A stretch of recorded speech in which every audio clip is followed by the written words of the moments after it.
Welcome to the Fighting on Film podcast, the podcast all about classic and obscure war movies, from the Normandy landings to the days of chivalry and swords. If it's been captured on film, we're going to try and cover it. I'm Robbie of RM Military History. I'm Matthew Moss of Historical Firearms and the Armourer's Bench.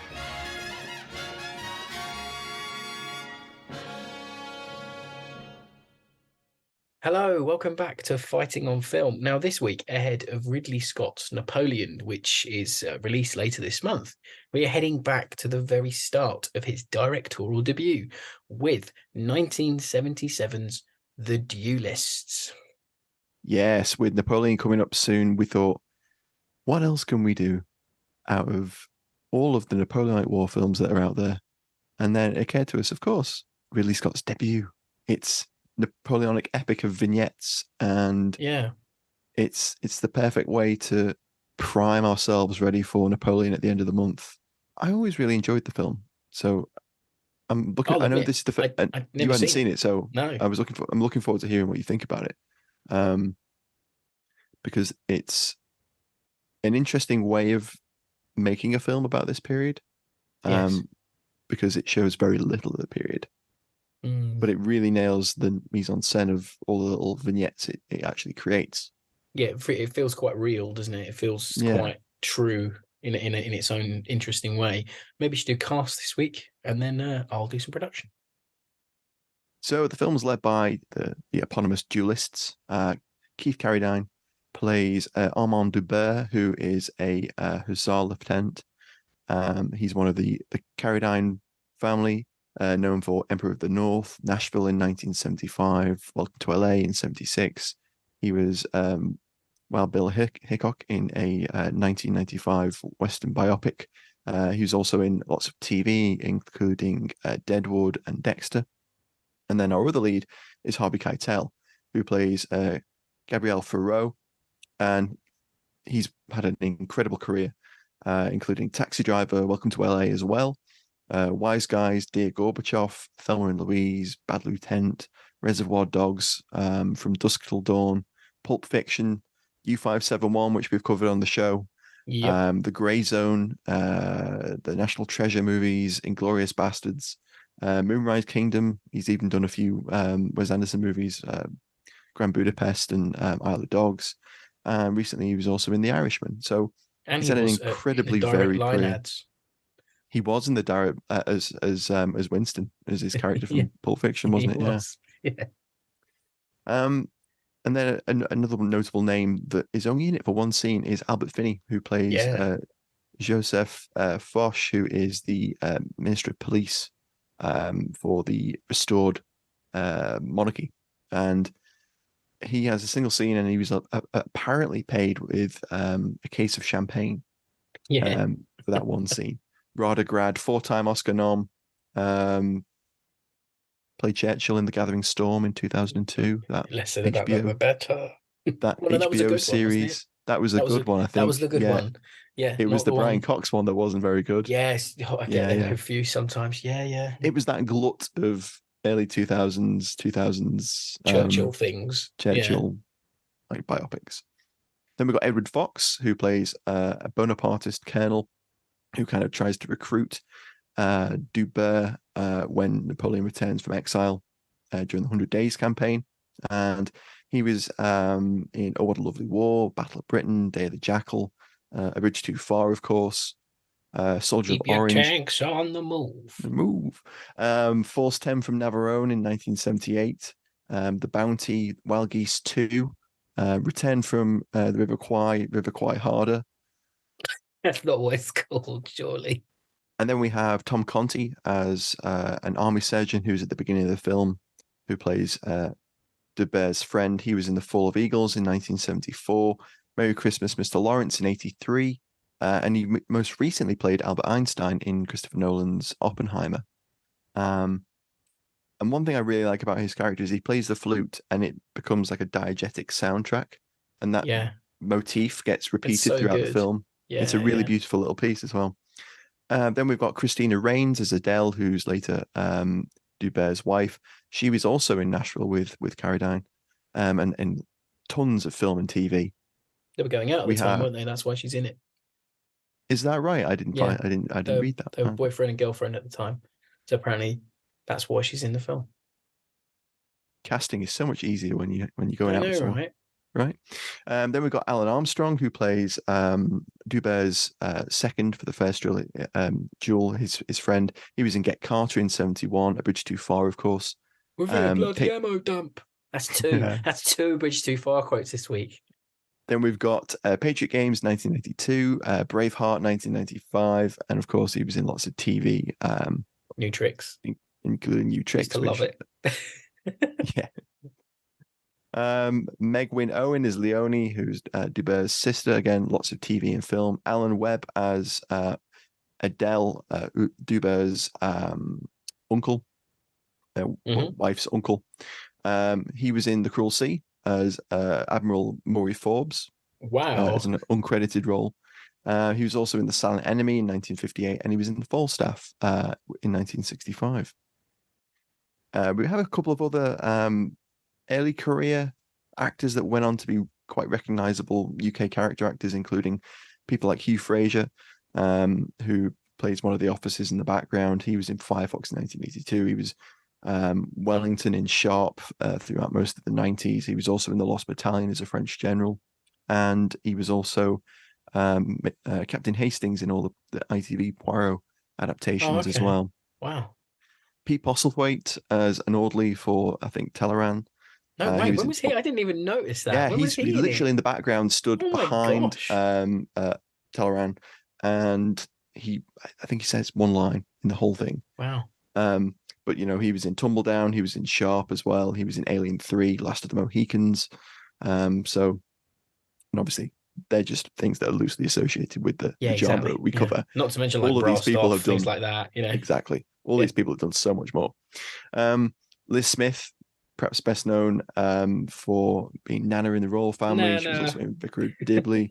But again, she's one of those actors that has had a massive TV and film career. She was a Wren during World War II, and she plays a tarot card reader in the film, and she kind of warns off Duber's mistress. And in a nice little scene where she lays down like the upturned swords, and she says, beware of the, essentially duelists. The duelists, the duelists. Then we have Stacey Keach as the narrator. And finally, William Morgan or W. Morgan Shepherd appears as the fencing master, who has one line where he's training Carradine's character, just tweaking his skills. And probably our generation know him best as the narrator of the Medal of Honor games. Yes. How cool is that? Colonel Hargrove, I think the character's name is in the games, but he was also in Gettysburg and Gods and Generals. He was in The Dirty Dozen, The Next Mission, of course, and a range of other things. And that kind of rounds out this week's cast. Lots of people that were became recognizable. Two great leads. Solid cast, I think. No, it really is. It's one of the things the movie's got going for it, and I think the casting choices might become apparent when we do production, but they only get Keitel because he's been released from Apocalypse Now. He was replaced by Sheen, so he's knocking about and is available.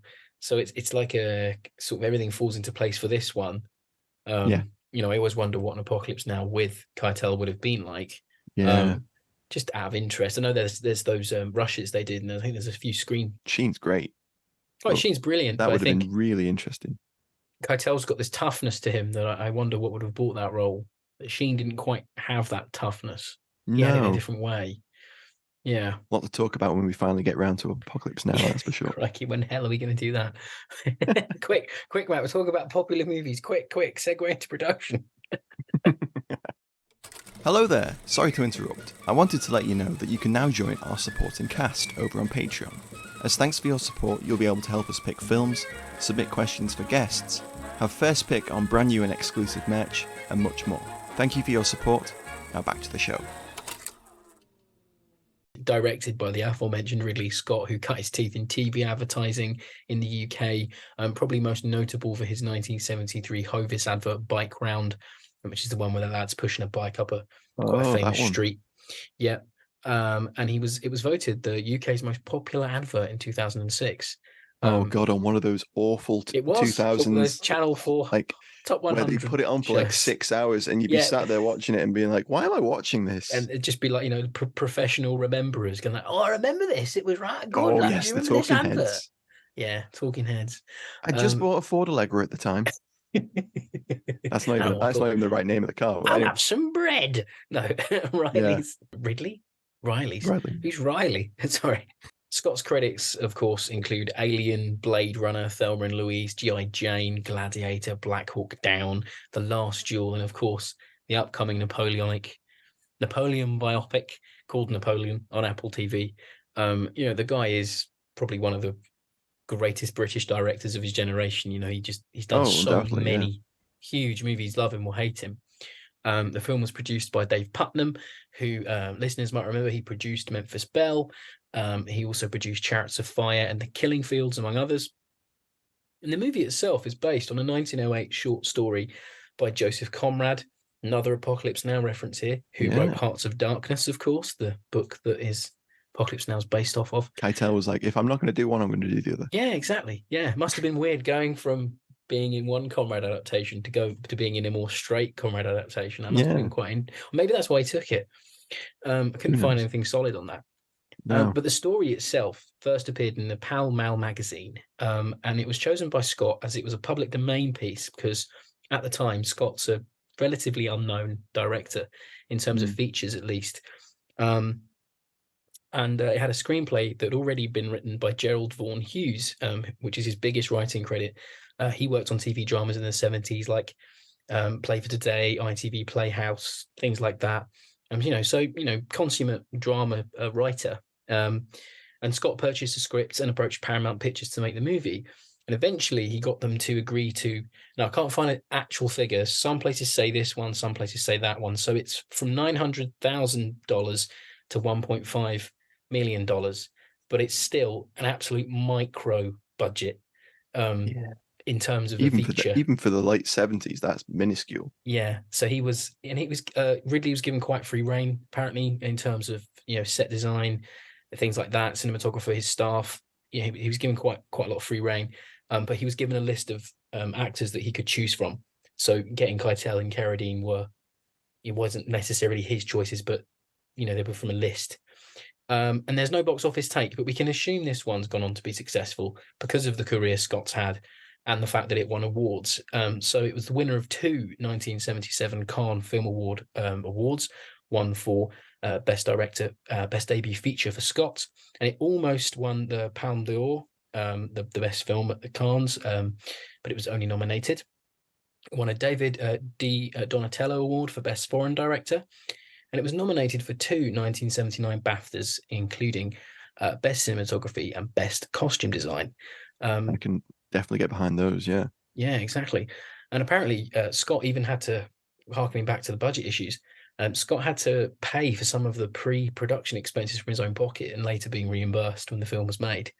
So it's a real sort of. I wonder if the 900,000 figure was actual filming budget, and then the rest on top, the extra 600,000 was kind of like post-production and advertising and stuff like that. Yeah, it could have been. It's I think the AFI film catalog said 1.5 million, and Wikipedia said 900,000, and I tend to believe AFI catalog, if I'm honest, because it cites its sources. Cinematography for this one was by Frank Tidy. He worked on April Morning as a director of photography. No, Matt likes that one. The Package with Gene Hackman, which sounds incredible. Gene Hackman having to go and nab Tommy Lee Jones in Cold War Berlin. Ooh, sounds good, doesn't it? Yeah. Hackman's ex-CIA, and he gets brought in to capture Lee Jones. Oh, Lee Jones, that sounds amazing. Sounds great. Tidy Tidy also worked on Hitler's Daughter, Stop or My Mum Will Shoot, and Under Siege. So what a great little credit list there.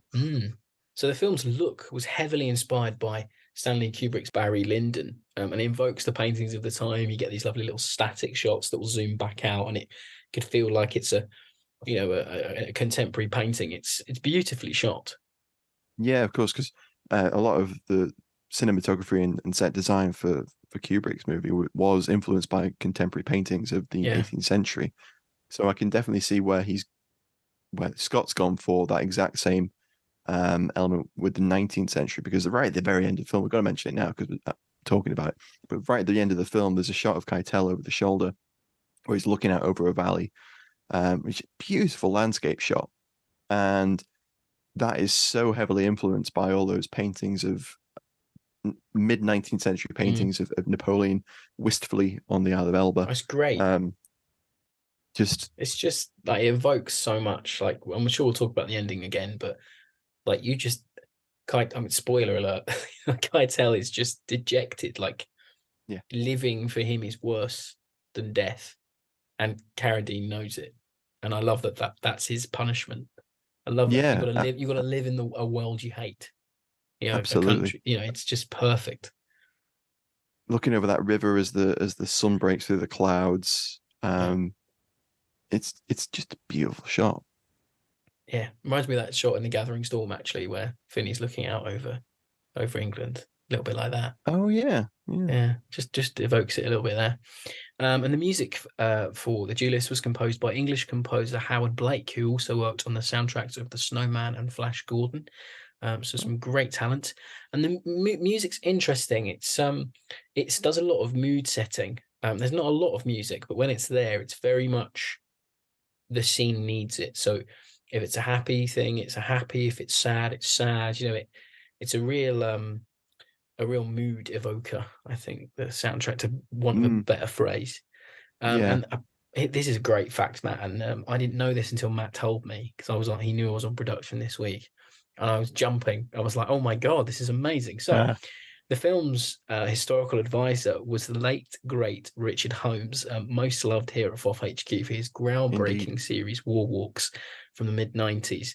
I'm sure all the fans of the show absolutely love Richard Holmes' work. And to know that he was involved in this was just amazing. And it seems to have been his only motion picture advisory role. Role. He does one. It knocks it out of the park, I expect nothing less from Holmes. Yeah, no, it's. I have no idea what kind of involvement he had, but he is listed on there, and got to be said that the film doesn't get too much wrong, really, in terms of that's Holmes for you, vibe and mise en scène and stuff, but really interesting. Great. I said to Matt, I'd like to think he's on set somewhere talking to someone who worked in TV or film, going, well, I've got this idea for a series. I want to walk around and I want to talk about wars. I just can't think of a name. It's like to think that happened. And the fight choreography was done by master swordsman William Hobbs, who worked on HMS Defiant, Three Musketeers, Flash Gordon, King Lear, Rob Roy, Game of Thrones. And he also features in the movie as a swordsman. And the sword scenes themselves, one of the dueling scenes, which is later on I'll talk about, it's my favorite scene, but in the third duel in the sunken basement, there is a chicken wire on the wall that's electrified to give sparks, and apparently Keitel reported being shocked on set when it went off. It's lovely and safe.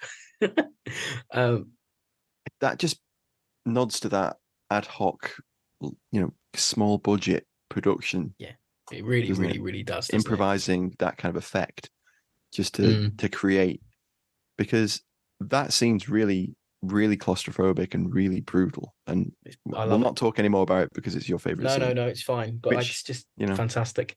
It is really a really good one. Filmed on location in the Dordogne region of France, with the Cairngorms of Scotland filling in for the Russian front.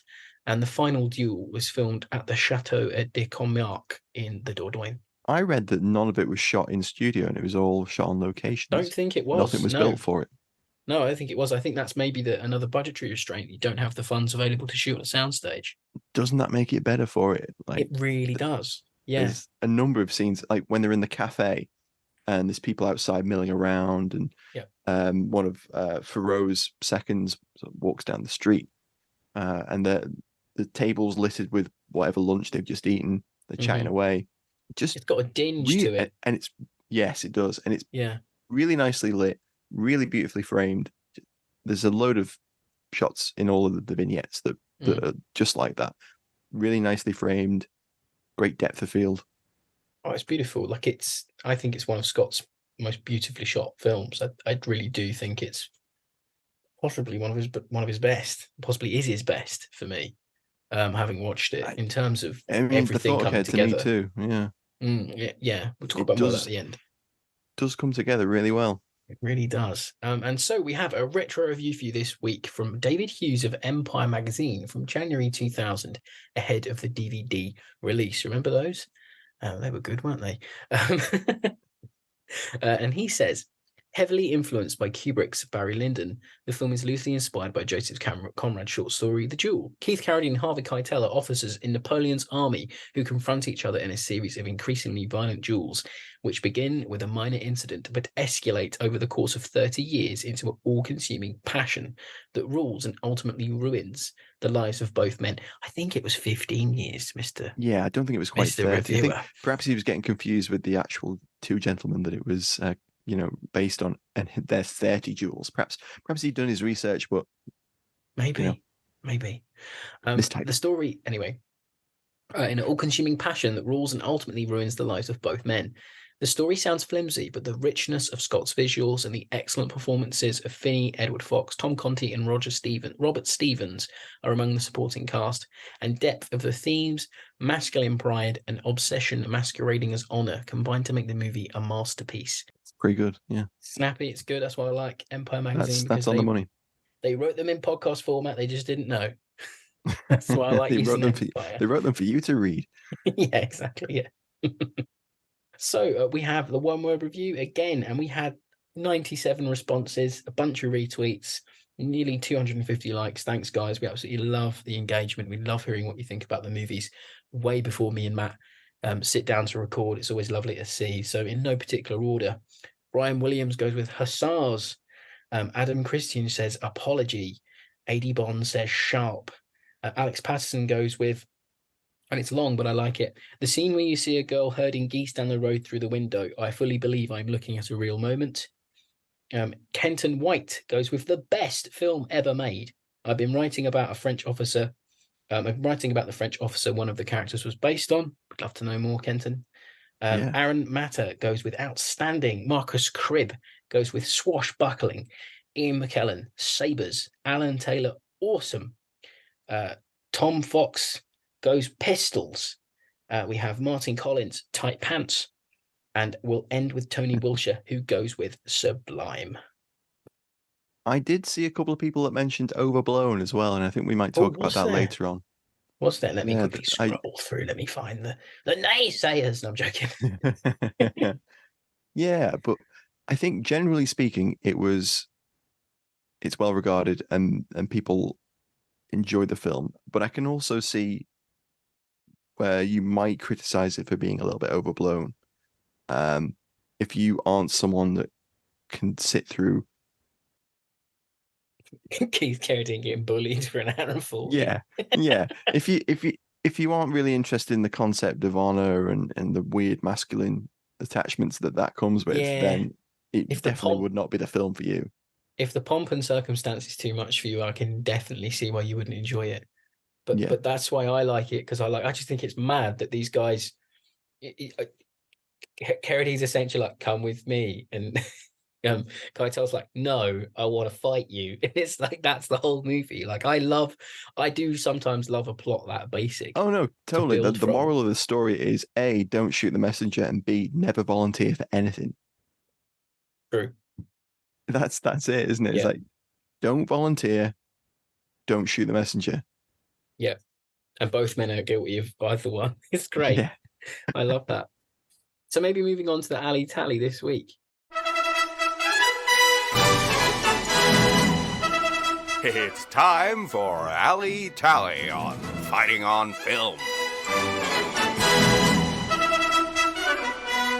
it's a film that's premised around single combat and honor. So arguably, we haven't actually covered a film that is so chivalry and swords. You maybe see scenes with firearms in it twice, I think, like the Russian sequences. The Russian sequence, and then the duel at the end, I think, are the only two. Yeah. But it's great. So the film starts off with a short sword duel, where the mayor of Strasbourg's nephew or son gets run through by Keitel. It's brutal. Like, I was like, Jesus, he kebabbed him. I was like, oh He my really God. did. Yeah. That's a really interesting fight, and I'll probably talk about that in favorite scenes in a moment. But then the film transitions. So the first duel between Dubert and Ferrot is with sabers, and it's very ad hoc. It's in a yard. Then they have a rematch, which is short swords. And then there's a mounted duel. There's a duel in the barn.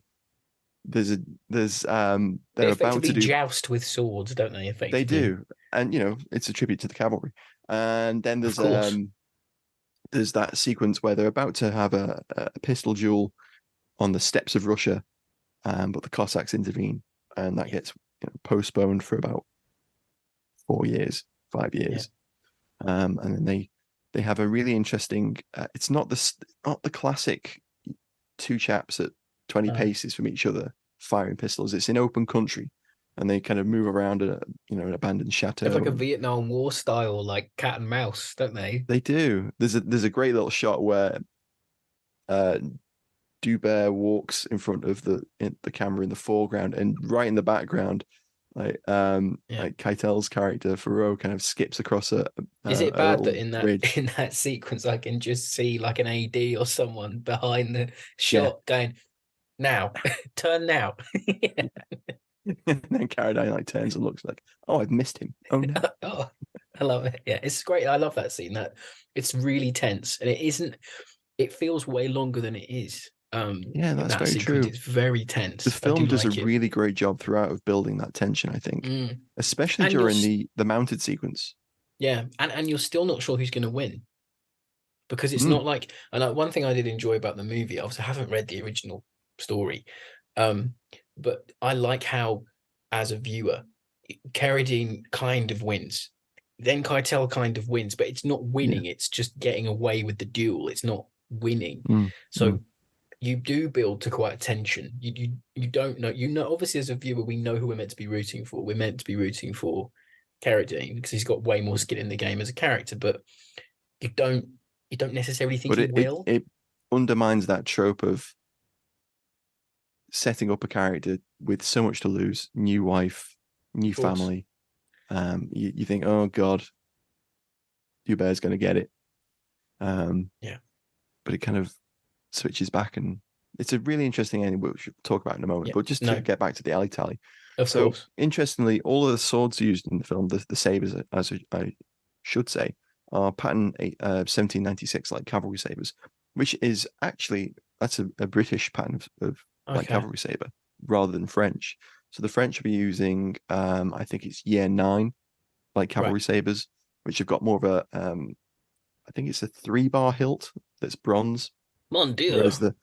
Whereas the 1796 has a single steel bowguard, kind of, and it is literally the classic saber because it became very popular during the Napoleonic period, and I think a number of European countries adopted it during that same period because it's a really flexible light blade.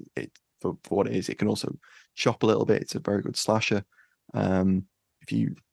If you're very skilled, you can use the point, which is a definitely handy thing for using it as a cavalry weapon, but I suppose also jeffing people up. You wanted to for say being a duelist is helpful. There's some interesting stuff going on with some of the during the short sword sequence. Carradine has a weird black glove on. I don't know whether you noticed that. I noticed Keitel pirate-esque bandana. Oh yeah. That's cool. With the Carradinet's braids and stuff. Yeah, I love it. I'm going to talk about those braids in a minute. Actually, that's my alley pick. Is it really? That's cool. Weirdly, it'll make sense in a minute.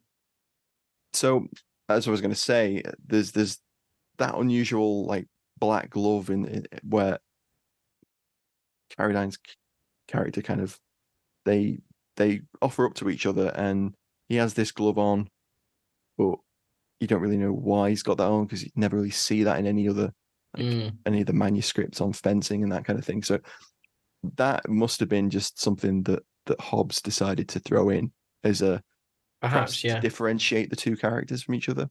Well, apparently there was a bit of ad-libbing during those sequences, because apparently Keitel had missed his mark, and Scott accused him of over milking things sometimes to get a reaction.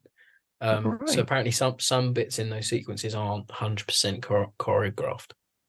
So interesting. I mean, I always thought that during that short sword duel, Carradine's sneeze is really funny. He like halts the duel before it even begins just to sneeze. It characterizes him. Well, I like it. It does. It's great. It does. Yeah.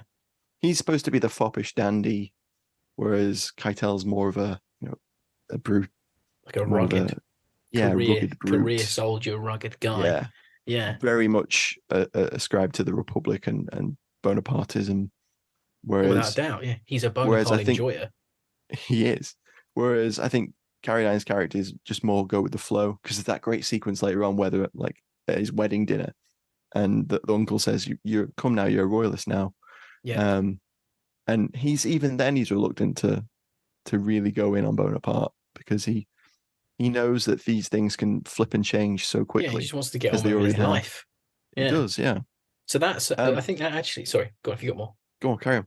No, it's fine. So I actually think that really transitioned into my alley pick perfectly, talking about the characterization there. So, as I said in the production, the costume design was nominated for a BAFTA. So it was by BAFTA-winning costume designer Tom Rand, and his work on the costuming is top notch. It's very of a period. I'm not an expert in Napoleonic clothing. I don't have loads of books on them like I do the Vietnam War, but I've got a lovely little quote here from Rand. He said, "We decided to choose the most contrasting colours of two different regiments. The first to illustrate the cool aristocratic character of one man, Armand, and the second to show the hot-blooded temperament of the other, Ferrand." Nice. So we went with the red, the blue and red for the 7th Hussars for Ferrand, and then the grey cool colours. Yeah. The 3rd Hussars. Yeah, that's really. I like it. It's clever. Because in the, I'm going to stop talking about the third duel because I'll forget. I won't have nothing to say about my favourite scene. I'll come back to that. But there's another thing I really like. So I like how the hairstyles and costumes subtly change with the time. So later in the movie it says, "And time moved on, and so did military fashions." Yeah. And Ferrand keeps his Napoleon-esque look. He's got those braids. He's got his little Napoleonic sort of tash going on. And Ferrand lets his hair down, trims his tash down a little bit. And I saw it as Armand's a progressive who wants to move with the times, wants to have his life. He sees a future. But Ferrand is this closed, wants Napoleon Empire forever, and wants that to be his life. Like that's what he's putting his lot with that, and he doesn't change, and he's unwilling to change. It's like he's everything that his adversary isn't, and vice versa. I just like that real, and it's not subtle because it's so obvious on the screen, but I really, really like that. And I think it's one of the few instances where something like that actually does help the film. It really helps these characters, because we don't see a lot of Keitel's personal life. We barely see anything of him at all, really, apart from when he's sort of fighting and you get a few scenes of him having a drink, and when he has that argument with Armand about Napoleon having like enemies and things like that. Like that's all you get of him. I just really love that. Like it was. Well, they're polar opposites, aren't they? And the only thing that really links them is they're the original odd couple. Is a shared concept of honor and chivalry. Exactly. Yeah, and that's the only thing they've got going for them is that they both adhere to this system of dueling and feuding, and I just think it's so great. It definitely makes for a fascinating dynamic. before we get off the Alitalia, like the only other thing I've got for this week, because although it's set in the Napoleonic period, we don't see a great deal of the Napoleonic period. We've already talked about the uniforms being the I Russian think, front bit is the only bit that feels Napoleonic. Indeed, war-y. that's the only time you actually see them on campaign.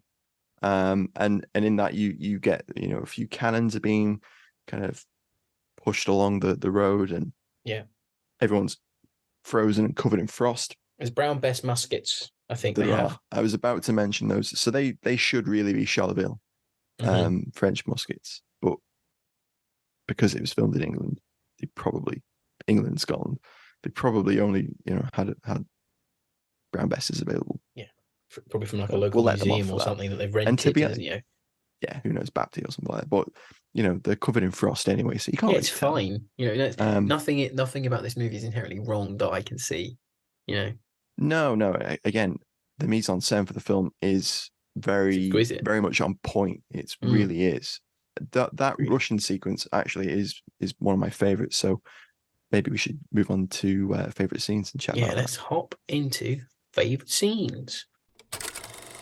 Hello, I'm Al Murray, and you're listening to Fighting on Film, the world's #1 war film podcast.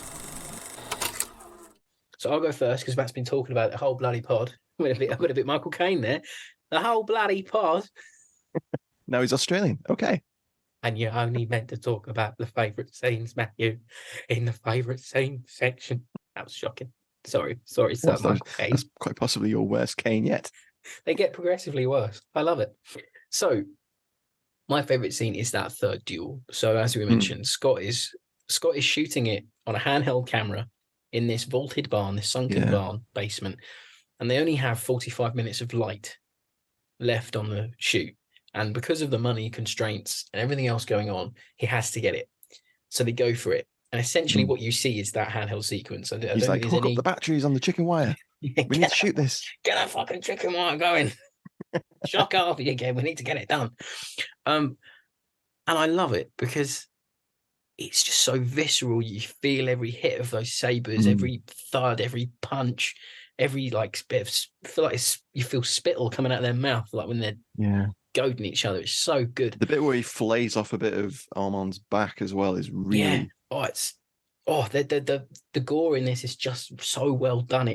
It's like in horror films where you see someone's head get blown up, or someone get stabbed, and it's really over the top. A bucket of like corn. Exactly. Syrup.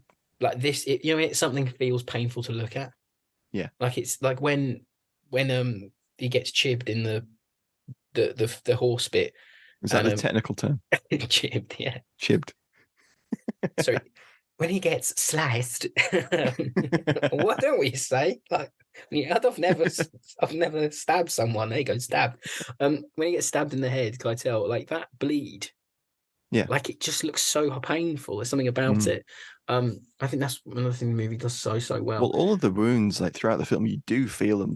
That initial one where Keitel, his sword arm is cut by Duber's saber in that, again, that first duel between the two of them is shot over the shoulder.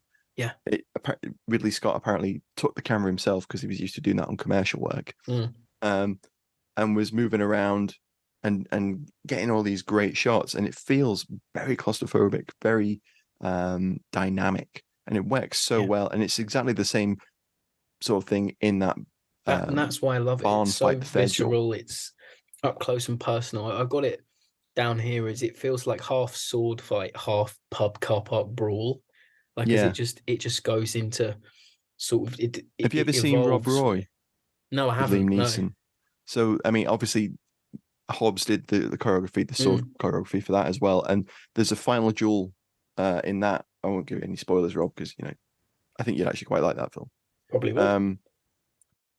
Where they're fighting, and it feels very similar in that it's very, very brutal. And it's also in a confined space of a hall rather than a barn, but it's very similarly shot. I might have seen that duel. Or am I thinking of the duel in Die Another Day?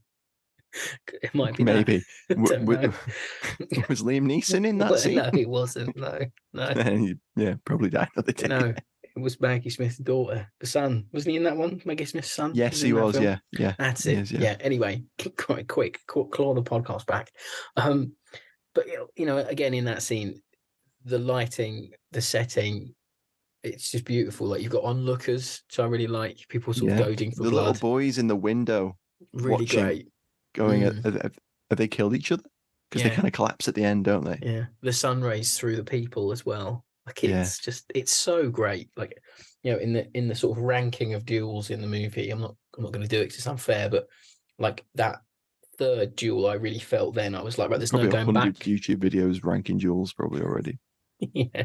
Guaranteed. Hi guys, today's my top duels from the 1977 film The Duellists. You can imagine it. Today's sponsors Raid Shadow Legends. Nord, VPN. You might get that joke, but it's as I say, it's when I felt that it was the point of no return, because I felt the first one was a sort of, it felt like Keitel was lashing out at him with his sword. It didn't really feel like a real duel. The second one, okay, like it was a bit more to do, and Keitel nicked Carradine. But then that third one, it's just, I'm like, right, now they want blood. And obviously Carradine goes from wanting blood to not. But I feel like in that's like the high point of it, perhaps. And then the rest of it just feels like, because of this honor, because of our demand satisfaction, you have to keep doing it. Exactly. And I think with their first duel, Duber is just shocked that he's having to fight this idiot that wants to fight. What the hell are you doing? He's literally just, I've come to give you some bad news. Like, that's all I'm here for. He's like accidentally insulted the emperor. Demand satisfaction. He's like, what? You what, mate? Like, he's doing his best to try and get out of there. Yeah. So much so like I think Keitel like slams the door in his mistress's face at one point. That's it. Yeah. But I love how the duels steadily grow, and you go from the absurdity of the first one to the growing tension of the second duel, where they're with short swords, and it's completely different to a saber fight because a short sword is very light, it's very nimble. Yeah. If you've ever watched like épée fencing on the Olympics, then that is the closest to short sword fighting. That's what épée evolved from. And it's kind of like they do things which very much lean into the fact that they're cavalrymen, they're soldiers, so they're swiping. There's bits of swiping where with the short sword, that's probably not a good idea, because if they're very nimble blades, you can get underneath someone's guard, and that's what happens to Duber. Like Keitel goes into a very low lunge and like pierces him through the chest, and he almost doesn't realize until it's a very quick, you can easily miss it. Like he comes back up into the guard and he looks at the end of his blade and you can see blood, and he spots the blood and he realizes, oh, I've actually like made contact. Yeah, it's subtle. Those swords are like so sharp that they'll pierce easily and you don't even notice. And then Duber kind of like staggers backwards and can't go on. And then with that third duel, they've been doing this for years, and the frustration and the desire for a conclusion to that is really palpable in that scene. Yeah. No, and then the horseback sequence, which is my favorite scene, finally getting around to one of my favorite scenes, is the tension of that is incredible, because when you think about it, he is so reluctant to go into that, because Alan Armstrong is kind of explained to him, it's for it's a tribute to the cavalry that we're going to do this on horseback. Yeah. Because he's been off to talk to Keitel second, and they've decided, we're going to do it on horseback. And I love the little hints in the dialogue that suggest that through all these duels, these two men have gained this real reputation as both duelists and soldiers and honorable men. And it's really interesting to see Carradine push back at the absurdity of having to fight this man over and over again over nothing. Yeah. Because it's not even an affair of, it's not a matter of the heart. It's not a real affair of honor. No. It's just that you dissed my boss. Yet Keitel has taken on this I don't know how to sum it insult up. Like, that yeah, was just a turn of phrase. It's the kind of dialogue that if you watch it for the first time, you wouldn't even think, oh well, he's just insulted Bonaparte there. Huh. yeah, You wouldn't notice, but that becomes the whole crux of the dueling. But that's that duel on horseback, the tension that grows within Carradine. He's on horseback, and there's those little flashbacks, they're great. and it's almost like PTSD in that Yeah, I felt that. it's Keitel's character lunging and attacking him, and it kind of just builds and builds, and then there's that release of he manages to chib him, and then he leaps over over the hay wagon, shouting for joy because he's won the duel, and that should be it. Yeah, but it never is. No, Keitel is insatiable. It's the duel, the whole bloody duel. To bring in a Cruel Sea reference there. And then we've already mentioned it, but I really do like the scenes in Russia, and I think that gives us the most broad view of the period that we get, because a lot of the sequences are in either a salon or a cafe, or they're in like horse lines at a camp, or they're in a tent. And then the duels really are always lets the film breathe in a weird way. It does. Yeah. Or they're in a courtyard where the fights often take place, or in a field where there's nothing really in the distance. It's a beautiful landscape, but there's nothing really there that tells you that this is set in the 1800s. Yeah, but you get to that. There's a war going on, guys. Like that's what it sort of does for you. You finally get to that sequence in Russia, and there's the mise en scène is on point again. It just feels cold. Frozen men, despondency, Cossacks baying at the edges of them. Yeah. And the pinnacle of that is Keitel shouts for volunteers to go and push the Cossacks out of the wood. And as you would imagine, no one's up for that. Nah. And so Carradine goes along, probably hoping to end this once and for all. And instead of a duel, they sort of end up fighting off a Cossack patrol, which works really well. And that scene ends with another almost Kubrick-esque shot of the frozen Hussar officer. It's great. It's so good. It's very shining, where it's just this chap that's frozen, sat there, and it just pans back and forth between. Makes me think what Scott's going to do with this mega budget Napoleon film. We'll talk about this later on. I know, Scott, but it is. I think really the constraint of the budget really helped this film, because I love the way the vignettes work. I really do think that the vignettes of each duel, that shows progression of time and their position as people and the way they feel about the whole process of this, because Perrault is just despondent at times of having to do this. Sorry, Dubert is despondent of having to fight Perrault, and Perrault is increasingly like desperate to it just drives him as a person. Every possible opportunity he wants to fight Dubert. Even when Napoleon's deposed, he still wants to smoke. He can't let it go. I love it. I want to know more about Keitel. I'm just like, why is this so important to you? Is it because everything you cared about is gone, and this is like the remnant of that? It's like the last it seems thing you to be have the only thing that really it. drives him. Yeah, it's really great. So maybe we should go in the final thoughts. I think so. Brilliant. I'll kick off. So, it's a brooding, well shot, very well paced film. I'm a little bit annoyed I hadn't seen it before, because I enjoyed this a couple of nights ago when I watched it. I'll enjoy it again. And we talk a lot on the show about having your film set in a historical period and telling a story. You're either telling a true story or you're telling a narrative, telling a made up story.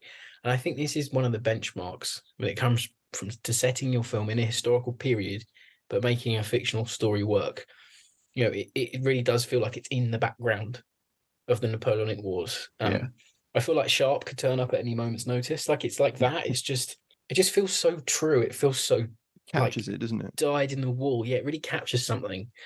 I really think it's just a bit of a triumph, I think. I agree. I've got to go back to that, the way that Thoreau becomes so obsessed, and Dubert, we're dueling as a compliment to the cavalry, and he actually says, "I'm not fanatical enough to persevere with this absurdity," which kind of sums up the process that these two men go through. It's honor before reason, really. Yeah, of course. The film's well paced. There's great performances by the leads. I really like some of the dialogue. I think there's a couple of scenes that really, like, this film doesn't pander to you, and it doesn't try and tell you what the Napoleonic Wars are about. It's very much the film set against them. There's just enough for you to understand the insult and the reason why, and also some of the historical changes and the societal changes, which see Dubert's life move into marrying into an aristocracy and becoming a general. And they're both generals towards the end, and it's interesting to see the parallels of these careers. It would have been, I agree, it would have been interesting to see a little bit more of Keitel, to see his sort of trajectory. But again, it's that constraining budget. And to be honest, I love that the budget constrained it into a series of vignettes, which takes you across all of Europe. I do. I would have hated this to be a sprawling epic, because I think it would have just taken so much away from it. Oh, I completely agree. And this is where my sort of... But it conveys all of Napoleon's great campaigns in a way without you ever seeing a battle. But it does give you that feel and atmosphere. No, it really does. But I think this is where my sort of criticism of Scott comes in. So I'm not the biggest Scott fan. So I enjoy his early work. I like Aliens, I like Blade Runner. And I think this has elements in it that he carried on to Alien, carried on to Blade Runner, the sort of the claustrophobic feel, everything feels so small. So in Blade Runner, for instance, you have this massive sprawling cyberpunk-esque city, but when you're on the ground, it feels so small and condensed. This movie has it too. You get the feeling of it's huge on the outside, but you're seeing this tiny little window. And I really enjoy that. I don't really enjoy his movies as much as I used to, because I think they just do too much. I'm worried a little bit about this Napoleon movie, because I'm like, it's 3 and a bit hours long. Yeah. I'm like, are we going to feel that same sort of, I want to say claustrophobia, but it's the wrong word. Like, what are we going to have, a Duellists type thing, or are we going to have a overblown biopic?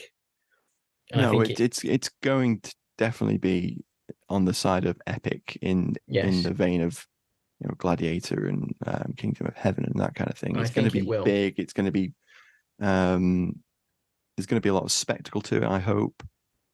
Really, it's the detail that I'm most concerned about with Napoleon. And we're going to debate that age-old discussion of, can you nitpick with historical accuracy and those kind of things? Well, famously today, hasn't it? Scott's come out and said, well, what was it? I don't care or something, or get stuffed or whatever. What was the direct He said quote? something of he said that people picking a film apart. I think he was responding actually directly to something that Dan Snow said in a video about the trailer.